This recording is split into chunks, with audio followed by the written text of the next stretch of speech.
Over the last couple of weeks and months, I have been faced with a lot of transition in my life.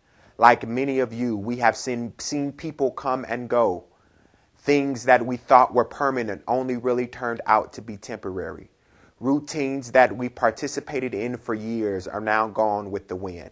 Yes, we try to remain strong and full of faith, but if we be honest with ourselves, this transitory period in our life has left us anxious about our fate and our future. Some of us may have just graduated, and looking at the job market and our student loans, we wonder if we're going to be able to acquire that job we really desire. Others of us may have been in transition in relationships and friendships and loved ones whom we know, and as much as we would want them to remain, some may not be able to go to the next level with us. We have become anxious, insecure, and fearful about our future. But I just want to bring a quick word of encouragement. It's found over in Jeremiah 29:11. God, through Jeremiah, encourages the Israeli refugees in Babylon. God says, "For surely I know the plans that I have for you, says the Lord, plans for your welfare and not your harm, to give you a future and a hope."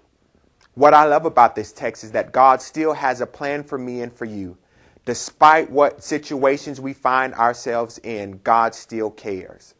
I have come to encourage somebody who finds themselves in a pit of depression and despair because of where this transition may take you. God has an exit strategy. God has a plan for your welfare, to give you a future and a hope. Let me say, nobody said this walk would be easy. In fact, Jesus says over in St. John 16:33, "You will have trials and tribulations, but take heart." God requires that we walk by faith and not by sight. If you could plan and see every twist and turn in your life, you wouldn't need faith. Consequently, you wouldn't need God. But the steps of a good man or woman are ordered by the Lord. Psalms 119 encourages us, "His word is a lamp unto our feet and a light unto our path." If we stay prayerful and in communication with God, after the period of testing has been completed, the King James Version says God will give us an expected end.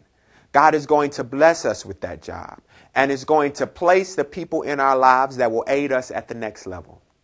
God will take care of our family through times of trouble, but we must trust God no matter what transitory state we find ourselves in. No matter who comes or who goes, no matter if we have to step out on the unfamiliar, God will give us an expected end. As I close, what allows us to trust God more today than we did yesterday? It's the fact that some things were not our expected end. That car accident was not our expected end. That illness was not our expected end. That bankruptcy, that failed marriage, that loss of a loved one was not our expected end. If God has allowed you to remain with a reasonable portion of health and strength, there is a reason for this season. Take heart. Take courage. God has a plan for your welfare. I just wanted to give you a word of encouragement. Until next time, remember, we can change the world one word at a time. God bless you.